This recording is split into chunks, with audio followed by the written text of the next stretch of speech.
জীবনযাত্রার ব্যয় হিসেবে বিশ্বের ব্যয়বহুল শহরগুলির একটি হল বাংলাদেশের রাজধানী ঢাকা।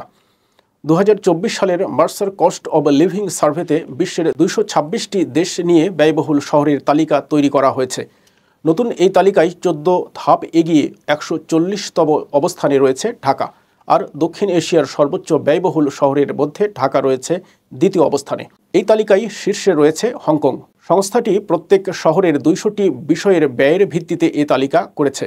বাসস্থান, যোগাযোগ ব্যবস্থা, পোশাক, খাবার ও বিনোদন প্রভৃতির ব্যয় জরিপে অন্তর্ভুক্ত করা হয়েছে। এমনকি জিন্সের দাম, প্রতি লিটার পানির দাম, ১ কাপ কফির দাম, প্রতি লিটার পেট্রোল ও দুধের দামের পার্থক্যও এই জরিপে অন্তর্ভুক্ত করা হয়েছে।